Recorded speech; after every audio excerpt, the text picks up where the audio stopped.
You're listening to the Voice of Russia in the heart of London. I'm Tim Walklate, and today I'm asking, should the state pension age rise even further?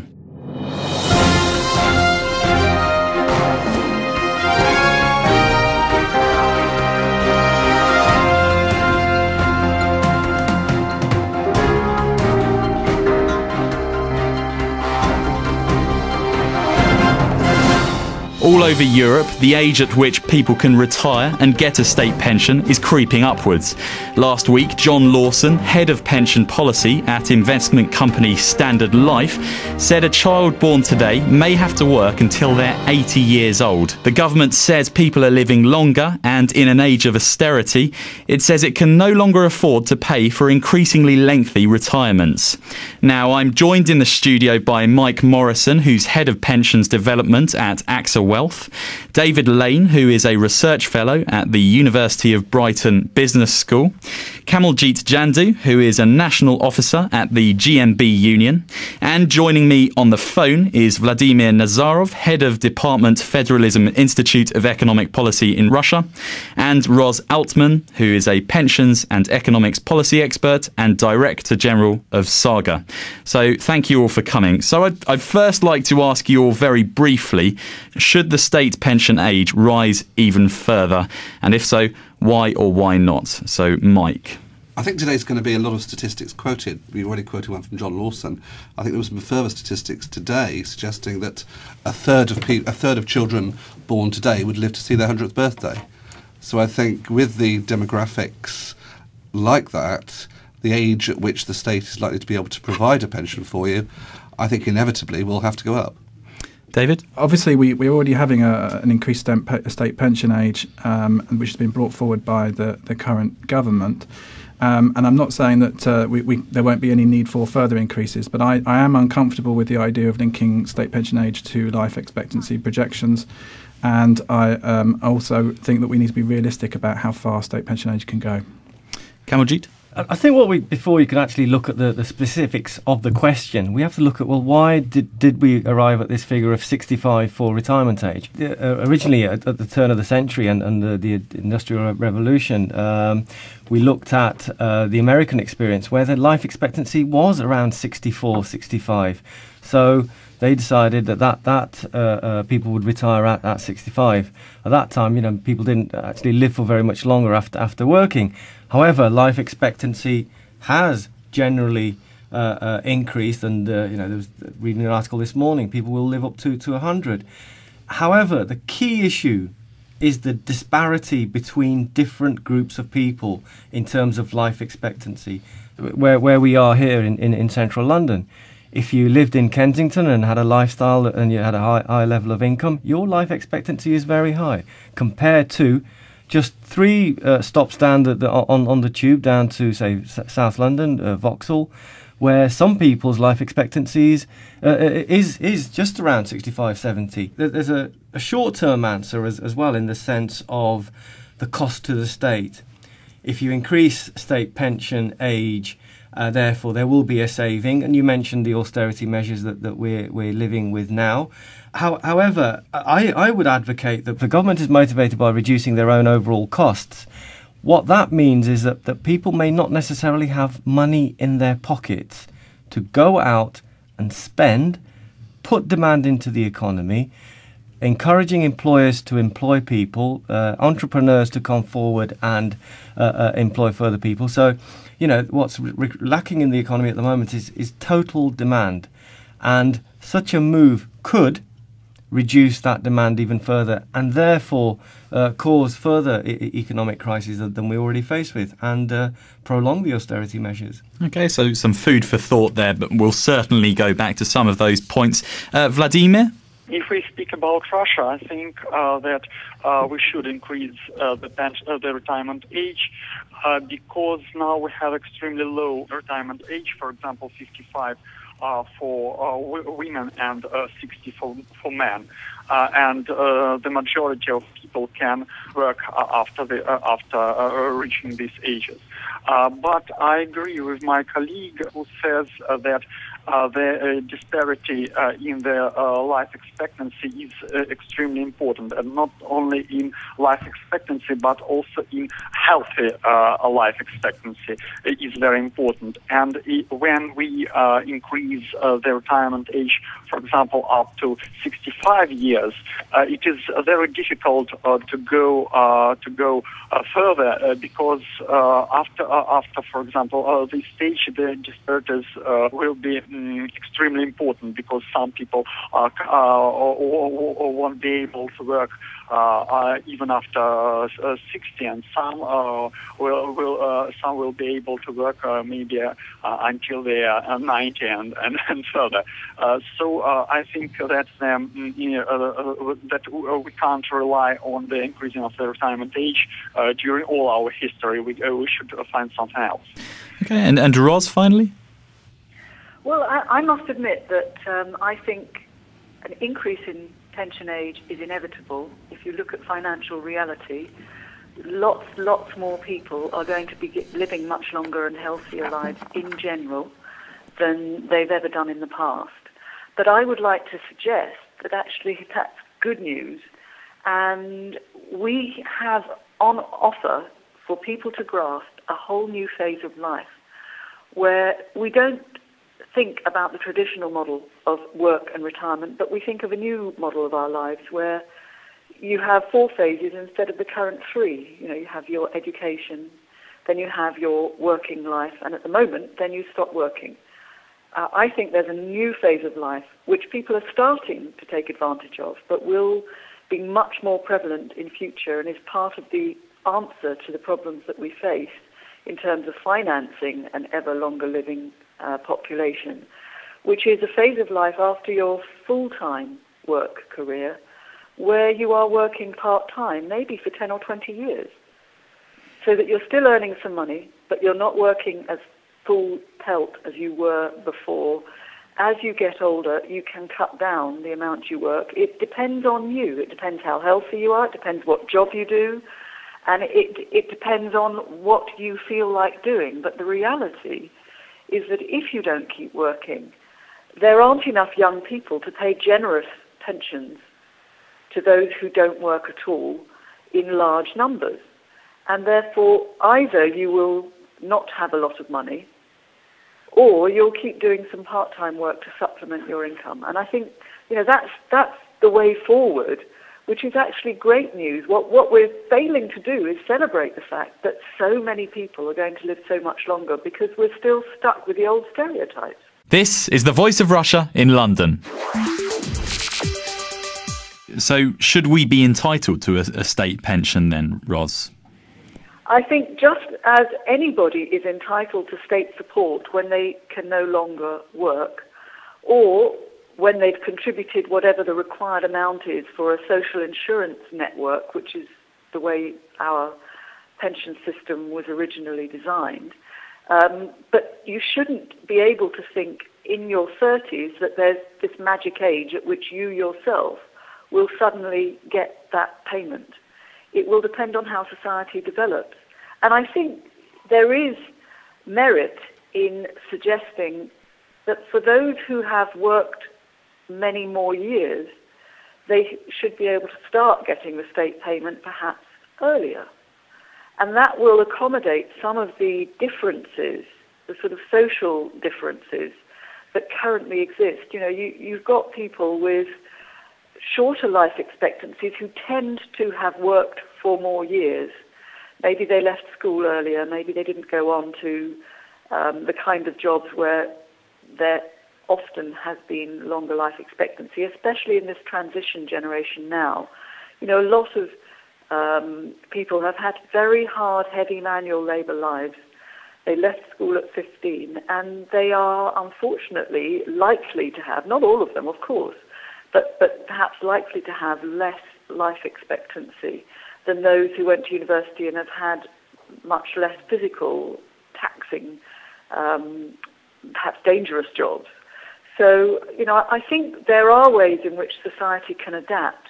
But in general, as we're having such success in keeping people living longer and healthier lives, we do need to face up to the financial reality that we can't expect to have a very high standard of living for more and more years unless something else changes. Kamaljeet, what's your response to that? There's a lot of synergy there in what Ross says. You know, it's great that we are living longer, and therefore the opportunity to enjoy the period of your life beyond work. However, I think we need to be reminded that in terms of that when we talk of the state and the government, we sort of have this picture that it's at arm's length. People have contributed to the pensions pot all through their working lives. So therefore, there is an entitlement, and that entitlement should be met without a doubt. But I think the key question has to be, again, we talked about the disparity. You know, what level of financial support could be made available in retirement? But again, as to reflect on what Ross was saying about the 4 stages of life, I think it's fantastic. You know, that some people will want to continue to work beyond retirement age, and fantastic, and that should be allowed. But there will be those who don't, and I think it's ensuring that whatever system that's in place, people have that choice. And certainly, as a union and people that represent employees in the workplace, that is what we would advocate. It's about choice for people to, if they wish to continue, because as with many other forms of prejudgment and prejudice, we are surrounded by stereotypes of older people being, say, for example, slow or IT phobia. In fact, that's not the case. Young people, maybe a stereotype that they're lazy. It's not the case. They're highly motivated. That they will move around. So it's a much more complex situation. But however, my concern would be that entitlement to state pension, people have contributed to that. Mike? I think it's a good point that policy does push people into saying we can work a lot longer, but a lot of people who will be able to work a lot longer are those people that have the choice. And, sort of if you're an accountant, a solicitor, etc., you may have the choice, whereas if you've worked for 20, 30 years in a more manual job, you may not want to, but you may not have that choice. I know it's a cliche, but my dad sort of retired in his 60s, and then he went back to work for a supermarket. And they had him working on the decorating side of things because he knew more about decorating materials than a lot of the younger people at that stage. And that gave him probably an extra 10 years of his life. He just loved that, getting up and doing something new in the morning. So I agree with Kamaljeet there. It's about sort of tailoring perhaps society a little bit more. And that social contract, which probably exists, needs to be, I guess, tailored a bit more and cut to suit the cloth of people have contributed for a lot longer. But surely people can still, do work in a supermarket if they've got their state pension. It's still possible for them to. They're not kind of just rolled into sort of a home and locked up and left there, to sort of see out their youth. Yes, I have a slight problem with the fact that here we have the highest youth unemployment that we've had for many years. And yet sort of policy is about pushing people to working longer. And there needs somewhere to be some sort of reconciliation of that as to, certain jobs older people can carry on doing, great, but there comes a point when we see people coming out of university. How do we reconcile those two specific facts? David, should people be entitled to a state pension? Well, I think that one thing that needs to be recognised is that the state pension actually supports work of different forms. So older people do an awful lot of caring work. The Department of Health figures suggest that around about 1 million people over the age of 65 are involved in some kind of caring for a family member, whether that's an ageing relative, because the ageing society means that we're going to have more and more people in their 80s and 90s who need to be looked out for, and parenting as well. So older people do an awful lot of that as well. And I think that's an underestimation of the amount of family caring that goes on. Added to which, older people disproportionately do voluntary work outside of the family. So on the way to the studio, I went through Victoria Station, and there were older people collecting for the homeless. In the big society the government that wants, it needs to be recognised that the state pension supports that. But not only just unpaid work, the state pension can support the continuation of work. As you said, the example of kind of moving into part-time work, that kind of thing. If people leave employment before state pension age, they'll end up receiving benefits which will be partially lost as a result of working. But if they're receiving a state pension, they can combine that with continued work. So you can look to countries like New Zealand, which have a state pension age of 65. The default retirement age was introduced finally in the sort of about 2000. And they have large numbers of people working past state pension age whilst receiving a pension. Now, we can't divorce those two things. The extension of working life is not the same as state pension age. We need to recognise that state pension age can support the extension of working age. And if we're talking about receiving state pension ages of 80, that or some unfixed age where people just have no idea when they're going to receive it, that's not going to scare people into saving. That's going to create disillusionment, and it's going to result in people actually not planning. Kamaljit? I think just to echo what David said there, again, we have this picture in our minds that you leave work, you become a pensioner, and that's it. Nothing else happens. Pensioners and older people make a tremendous contribution. There is a social cost which is not registered or monitored or managed or acknowledged in terms of contribution that pensioners and grandparents and great-grandparents make in terms of the family and the support structure and the contribution that group of people can make. We need to recognise that. The question that it goes down to is around the financial priorities of government. There has to be a rebalancing of spending priorities. I would argue very strongly that the contributions that older people have made, and therefore through their pension, should be a priority for the government. If there has to be a cut, which I wouldn't advocate, I think it's the wrong solution to the problem that we're faced with. Certainly, their cut should be elsewhere, not on social spending and pensions. But isn't it a case of, sorry to coin this phrase, we're all in this together? Oh, very far from we're all in this together. When you've got a cabinet full of millionaires, frankly, I don't think they've had much experience of what it is like to, as I said, to wake up on a Sunday and decide whether you're going to buy your children the shoes that they need or the money, the £5 that they need for their child to go on a school trip, and then go to a food bank to get the food for the next 2 days. When you face those sorts of choices, hey, you've started living. It is about reprioritising how we spend the taxes, our taxes that we contribute to the government. Okay, I'd just like to bring in Vladimir Nazarov here. What's the situation in Russia now? I've done a bit of research here about the state retirement age in Russia. It's 60 for men and 55 for women. Is that correct? We have one of the lowest retirement ages in the world. But the life expectancy at birth is 60 for men and 73 for women, according to CIA Factor. A little bit higher, 62 for men and 73 for women. So how does that work in Russia then? Is it an entirely different situation compared to Britain? To a certain extent, yes, because we inherit the Soviet Union pension system. So we have also a great problem of early retirement. More than 30% of our pensioners retire early than the official age of retirement. And so the effective retirement age is 52 for women and 54 for men.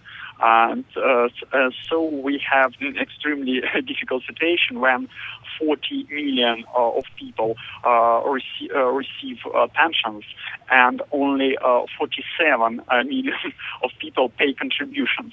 And so the classic pay-as-you-go system can't exist with such parameters. So we have extremely high level of contributions. Last year we have 24% of the level of the contributions of the salary, and extremely low pensions. Our replacement rate is lower than 40%, and is predicted to decrease during the next 20 years to 23%.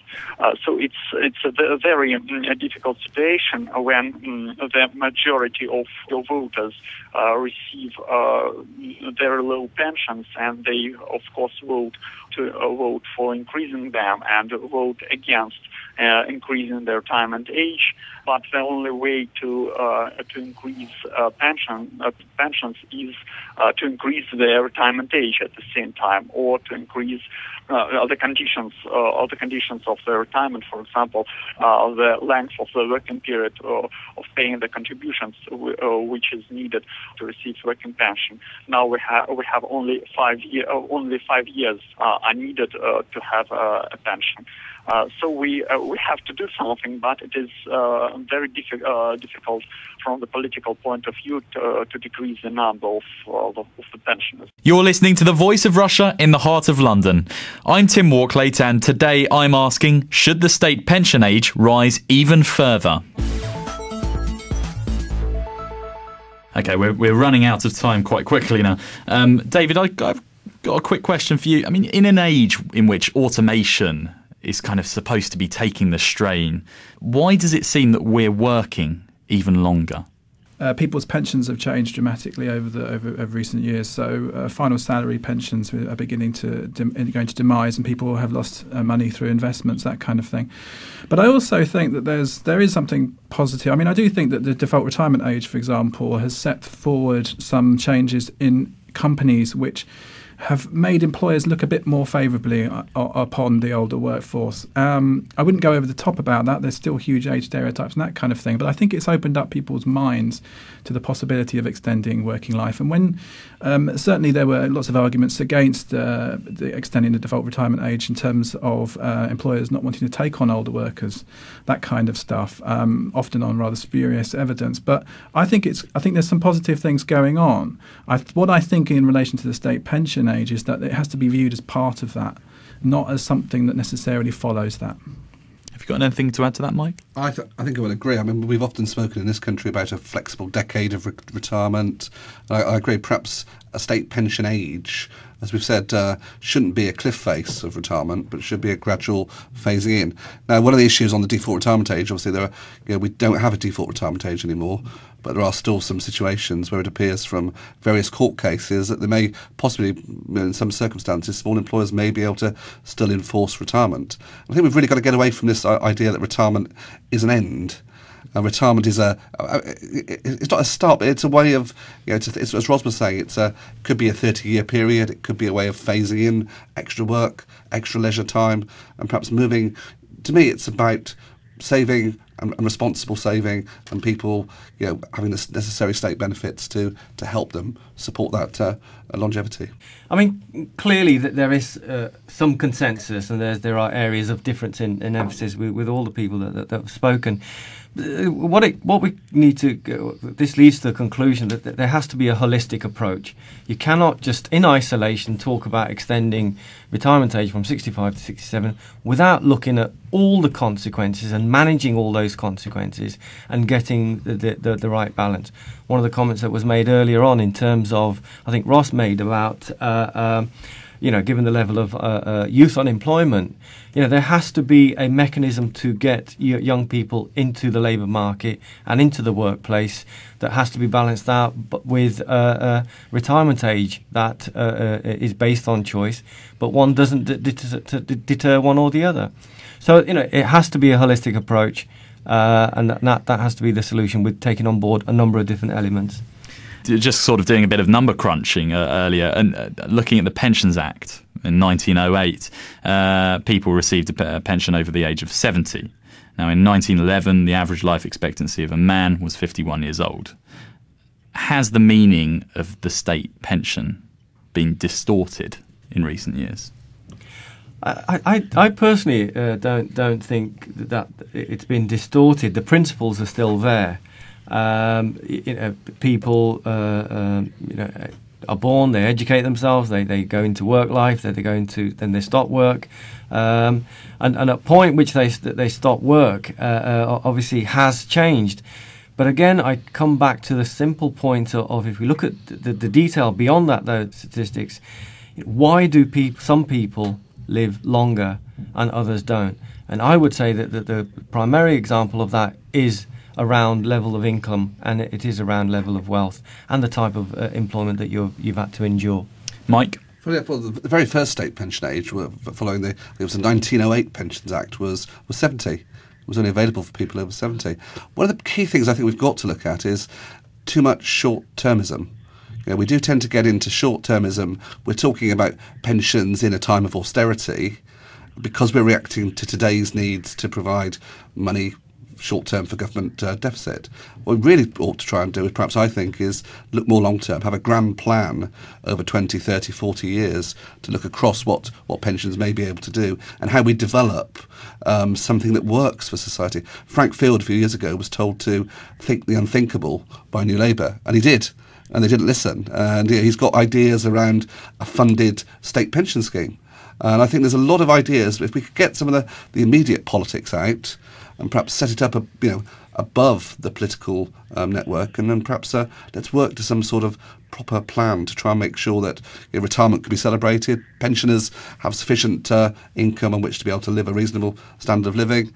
And to me, that's got to be one of the keys. David, a rethink, do you think? Well, I think that comparing the first introduction of the first state pension is a bit of an unusual comparison, because obviously the meaning of retirement has changed, and that's not a bad thing. I mean, when the state pension age was introduced, it was to really help the destitute, and we've moved on beyond that.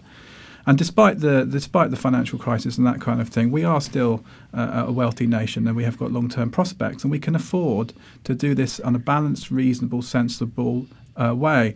I would echo what Mike says about short-termism. When we talk about pensions, we have to think long-term. We don't just take... often policies are made and justified in the short term, in the political and economic environment. But we have to remember the decisions we make today will have ramifications down the decades. Kamaljeet, to you. Just one contradiction or one difference. If people work, they contribute, they retire... If the state does not provide an income, who does? Private sector? Now, if that's the alternative to a state pension, well, given the record of the private sector in the last 2-3 years, I wouldn't have my guarantees in terms of waiting for the private sector in terms of insurance companies and so forth to provide myself with a decent income. So there is that debate to be had, and I think that there has to be a guaranteed income level for pensioners, and therefore the state has to continue that and maintain that role. You've been listening to The Voice of Russia in the heart of London. I'm Tim Walklate, and today I've been asking, should the state pension age rise even further? Joining me in this discussion was Mike Morrison, who's Head of Pensions Development at AXA Wealth, David Lane, who's a Research Fellow at the University of Brighton Business School, Kamaljeet Jandu, who is a National Officer at the GMB Union, and joining me on the phone was Vladimir Nazarov, Head of Department Federalism Institute of Economic Policy in Russia, and Ros Altman, a Pensions and Economics Policy Expert and Director General of Saga. Stay with us, we'll be back after the news.